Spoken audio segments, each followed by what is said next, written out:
ಅವ್ರ ಅಕ್ಕನ ಪ್ರಿಯಾಗಿ ಬರೋ ಶಾಂಪುನ ಬಿಡಕ್ಕಾಗತ್ತಾ? ಹಲೋ ಸ್ನೇಹಿತರೆ, ಎಲ್ಲರಿಗೂ ಇನ್ನೊಂದು ಮಿನಿ ಬ್ಲಾಗ್ಗೆ ವೆಲ್ಕಮ್. ನಾನು ಬೆಳಗ್ಗೆ ಎದ್ದೇಳಿ ಫ್ರೆಶ್ ಅಪ್ ಆಗಿ ನಾನು ಹೋಗಿದ್ದೆ ಹೊಲ್ದತ್ರ ಹೋಗ್ಬೇಕಾದ್ರೆ ಮರದಲ್ಲಿ ಹುಣ್ಸಿನ್ಕಾಯಿ ಇತ್ತು. ಹುಣ್ಸಿನ್ಕಾಯಿ ತಿಂದೆ. ಈ ಕಣ್ಣಲ್ಲಿ ಇನ್ನೀ ಏನೇನ್ ನೋಡ್ಬೇಕು ಕಾಣೆ. ಅಲ್ಲೊಂದೆರಡು ನಾಯಿ ಸಿಕ್ತು. ನಾಯಿ ಜೊತೆ ಸ್ವಲ್ಪ ಟೈಮ್ ಪಾಸ್ ಮಾಡಿದೆ. ನಾಯಿ ಮಾತ್ರ ಸಿಕ್ಕಾಪಟ್ಟೆ ಹಟೆ ಮಾಡ್ತಾ ಇತ್ತು. ನಾಯಿಗೆ ಹುಣ್ಸಿನ್ಕಾಯಿ ತಿನ್ಸೋಣ ಅಂತ ಹೋದ್ರೆ ಅದು ಹುಣ್ಸಿನ್ಕಾಯಿ ತಿಂದಿಲ್ಲ. ನಿಮ್ಮ ಅಪ್ಪ ಅಮ್ಮ ನಿನ್ನದು ಏನು ಅಂತ ಹುಟ್ಟು ಅವ್ರ ಅಮ್ಮನದು ಕಷ್ಟ ಸುಖ ಮಾತಾಡ್ತೈತೆ. ಏನ್ ಮಾತಾಡ್ತು ಅಂತ ನಂಗೆ ಒಂದು ಅರ್ಥ ಆಗಿಲ್ಲ. ನಾವು ಬಾಯಿ ಮುಚ್ಕೊಂಡಿದೀವಿ, ನಮ್ಮನ್ನ ಕೆಣಕ್ಬೇಡಿ. ನಮ್ಮ ಮಚ್ಚೆತ್ಕೊಂಡೆ ನಾವು ಹೋಗಿದ್ದೇನೆ. ಹೀಗಾಗಿ ಶಾಂಪೂ ಕಾಯಿ ಸಿಗತ್ತೆ ಅಂತ ಹೇಳಿ ನಾವು ಹೊಲ್ದತ್ರ. ಈ ಕಾಡಲ್ಲಿ ಫ್ರೀ ಶಾಂಪೂ ಕಾಯಿ ಸಿಗತ್ತೆ. ಅದ್ರ ಹೆಸರು ಬಂದ್ಬಿಟ್ಟು ತೆಲುಗುದಲ್ಲಿ ಕೂಗಿಟ್ಕಾಯಿ ಏನೋ ಅಂತಾರೆ, ಬಟ್ ನನಗೆ ಕನ್ನಡದಲ್ಲಿ ಏನಂತಾರ ಗೊತ್ತಿಲ್ಲ. ಕಡೆ ಎಲ್ಲ ಪುಲ್ಪದೇನೆ, ಈ ಪೊದೇನೆ ಬರೀ ಇಂತದೆಯಾ. ಇಲ್ಲಿ ಹೆಂಗೋಗಿ ಅದನ್ನ ಕಿತ್ಕೊ ಬರೋದಂತ ಒಂದು ಅರ್ಥ ಆಗಿಲ್ಲ. ಸೆಂಟ್ರಲ್ ಐತಂತೆ ಗಿಡ. ದಾರಿ ಹುಡುಕ್ತಾ ಇದೀನಿ. ದಾರಿ ಎಲ್ಲೈತಿ ಏನಂತ. ಒಟ್ನಲ್ಲಿ ದಾರಿ ಹುಡ್ಕೊಂಡು ಮರದ ಹತ್ರ ಹೋದೆ. ಮರ ಇಲ್ಲಿ ಮುಂದೆ ಐತೆ. ಇಲ್ಲಿ ನೋಡ್ಬೋದು ಯಾವ ತರ ಐತಿ ಏನಂತ ದಾರಿ. ಪಕ್ಕದಲ್ಲೆಲ್ಲ ಒಳ್ಳೆ ಸೌಂಡ್ಗಳು ಬರ್ತೈತೆ ಗುರು. ಸಿಕ್ಕಾಪಟ್ಟೆ ಭಯ ಆಯ್ತು.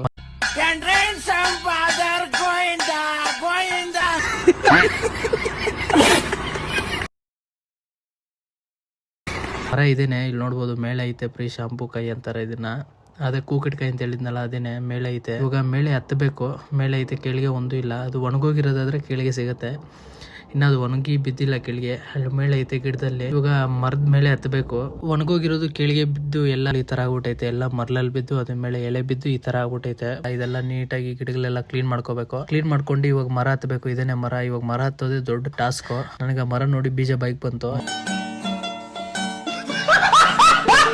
ಮರ ಪಕ್ಕದಲ್ಲೆಲ್ಲ ಫುಲ್ ಮುಳ್ಳೈತೆ. ಅದಕ್ಕೇನೆ ಅಲ್ಲೇ ನೋಡ್ಬೇಕಾದ್ರೆ ಜೇನ್ದು ಇದು ನೋಡ್ಕೋಬಹುದು. ಇದನ್ನ ಜೇನ್ದು ವೇಸ್ಟೇಜ್ ಇದು. ಅಂದ್ರೆ ಜೇನ್ ತುಪ್ಪ ಎಲ್ಲ ಬಿದ್ಮೇಲೆ ಲಾಸ್ಟ್ ಅಲ್ಲಿ ಇದು ಬರುತ್ತೆ. ಇದ್ರಲ್ಲಿ ನಾವು ಚಿಕ್ಕ ವಯಸ್ಸಲ್ಲಿ ಬಾಲ್ ಮಾಡ್ತಾ ಇದ್ವಿ. ಬಾಲ್ ಮಾಡಿ ಆಟ ಆಡಕ್ಕೆ. ಸ್ಮೆಲ್ ಮಾತ್ರ ಸಿಕ್ಕಾಪಟ್ಟೆ ಸಖತ್ತಾಗಿರುತ್ತೆ. ಬಾಲ್ ಈ ತರ ರೌಂಡ್ ಶೇಪ್ ಮಾಡಕ್ ಆಗಿಲ್ಲ. ಈ ಕಡೆ ಬಂತು. ಇನ್ನ ಅದೆಲ್ಲ ಬಿಸಾಕ್ಬಿಟ್ಟು ಇನ್ನ ಬಂದಿರೋ ಕಾರ್ಯಕ್ರಮಕ್ಕೆ ಇಳ್ದೆ. ಫೈನಲಿ ಮರ ಹತ್ತದೆ. ಮರ ಹತ್ತದ್ಮೇಲೆ ನೋಡಿ ಇದೇನೆ ಅದು ಒಣಗ್ಬೇಕು. ಒಣಗ್ಮೇಲೆ ಇದು ಚೆನ್ನಾಗಿರುತ್ತೆ.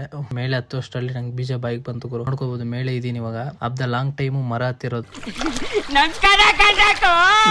ಎಷ್ಟೋ ದಿನ ಆದ್ಮೇಲೆ ಮರ ಹತ್ತಿರೋದು. ಇದಕ್ಕಿಂತ ಮುಂಚೆ ಬಂದ್ಬಿಟ್ಟು ಯಾವ್ದು ಮರ ಹತ್ತಿಲ್ಲ. ಇವಾಗ ಮರ ಹತ್ತಿ ಎಲ್ಲ ಕೀಳ್ತಾ ಇದೀನಿ ನೋಡ್ಬೋದು ಗುರು. ಈ ಮರ ಬಂದ್ಬಿಟ್ಟು ಫುಲ್ ಗಟ್ಟಿ ಇಲ್ಲ ಗುರು. ಫುಲ್ ಲೈಟ್ ವೈಟ್ ಐತೆ ಮರ.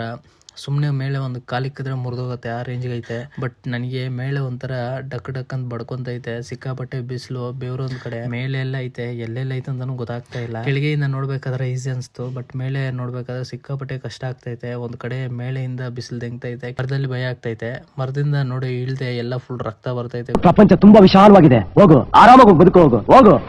ಎಲ್ಲ ಗೀಚ್ಕೊಂಡು ಮುಳ್ಳುಗಳೆಲ್ಲ ಫುಲ್ ರಕ್ತ ಬರ್ತೈತೆ. ಏನ್ ಮಾಡಕ್ ಆಗಲ್ಲ ನೋಡಿ. ಈ ತರ ಆಗಿರುತ್ತೆ ಸಿಚುವೇಶನ್ ಊರಲ್ಲಿ. ಫ್ರೀಯಾಗಿ ಬರೋದು ಬಿಡಕ್ ಆಗಲ್ಲ ಅಂತಾರಲ್ಲ, ಆ ತರ ನೋಡ್ಬೋದು. ಎಲ್ಲ ಇವಾಗ ಮೇಲೆ ಎಲ್ಲ ಕಿತ್ತಿ ಇವಾಗ ಕೆಳಗೆ ಹಾಕಿದೀನಿ. ಇವೇನೆ ಇಲ್ಲಾಂದ್ರೆ ಅಲ್ಲಿ ಬಿಸಾಕ್ಬಿಟ್ಟಿದೀನಿ. ಇವಾಗ ಎಲ್ಲೆಲ್ಲಿ ಹುಡ್ಕೋದಂತ ಒಂದು ಗೊತ್ತಾಗ್ತಾ ಇಲ್ಲ. ಅಲ್ಲಿ ನೋಡಿದ್ರೆ ಜೇನ್ ಬೇರೆ ಐತೆ ಗುರು. ಇಷ್ಟೊತ್ತು ನಾನು ಜೇನ್ ಇರೋದೇ ನೋಡಿಲ್ಲ. ಅಲ್ಲಿ ಮೇಲೆ ಐತೆ ನೋಡ್ಬೋದು ಜೇನು. ಬಟ್ ಅದ್ರಲ್ಲಿ ಹುಲ್ಲುಗಳು ಕಮ್ಮಿ ಐತೆ. ಬಟ್ ಅದನ್ನೇನಾದ್ರೂ ನಾವು ಕೆಣಕಿದ್ರೆ ನಾವು ಮುಗೀತು ನಮ್ ಕತೆ. ಅದಕ್ಕೆ ಅದನ್ನೇನ್ ಡಿಸ್ಟರ್ಬ್ ಮಾಡಕ್ ಹೋಗಿಲ್ಲ. ನಾವು ಬಂದಿರೋ ಕೆಲ್ಸನ ಮುಗ್ಸೋಣ ಅಂತ ಎಲ್ಲ ಎತ್ಕೊಂಡು ಬರೆದ್ರೆ ಒಂದ್ ದಾರಿ ಹೋದ್ವಿ. ಬರ್ಬೇಕಾದ್ರೆ ಇನ್ನೊಂದ್ ದಾರಿಯಲ್ಲಿ ಬಂದ್ವಿ. ಮರ ಮಮ್ಮುಟ್ ಅಲ್ಲೇ ಐತೆ. ಎಲ್ಲ ಪೊದೆಯಲ್ಲೆಲ್ಲ ದೂರ್ಕೊಂಡು ಬಂದ್ವಿ. ನಮ್ಗೆ ಇವಾಗ ಸಿಕ್ಕಿರೋದು ಎಷ್ಟು ಸಿಕ್ಕೈತೆ ಏನಂತ ನಾನು ನಿಮ್ಗೆ ತೋರಿಸ್ತೀನಿ. ನೋಡ್ಬೋದು ಗಿಚ್ಚಿದ್ರೆ ಯಾವ ತರ ಬರುತ್ತೆ ಏನಂತ. ಗಮ್ಮ ತರ ಮೆತ್ಕೊಳತ್ತೆ. ಅಲ್ಲಿ ನೋಡ್ಬೋದು. ಇದು ಒಣಗ್ಮೇಲೆ ಚೆನ್ನಾಗಿರುತ್ತೆ ಗುರು. ಇದು ಒಣಗಿಂತ ಮುಂಚೆನೂ ಹಾಕೋಬಹುದು. ಬಟ್ ಅಂದ್ರೆ ಸ್ಮೆಲ್ ಮಾತ್ರ ಸಿಕ್ಕಾಪಟ್ಟೆ ಇಷ್ಟ ಆಗುತ್ತೆ. ಮನೆಗೆ ತಂದು ಇನ್ನ ಒಣಗಾಕಿದ್ದೀನಿ. ಇದೇನೆ ಐಟಮ್. ಇವತ್ತಿನ ಕತೆ ಇಷ್ಟ ಆಗಿತ್ತು. ಇದ್ರ ಬಗ್ಗೆ ನೀವೇನಂತೀರ ಒಂದು ಕಮೆಂಟ್ ಹಾಕಿ. ನಾಳೆ ಬ್ಲಾಗ್ ಅಲ್ಲಿ ಸಿಗ್ತೀನಿ. ಮತ್ತೆ ಭೇಟಿಯಾಗೋಣ. ನಮಸ್ಕಾರ.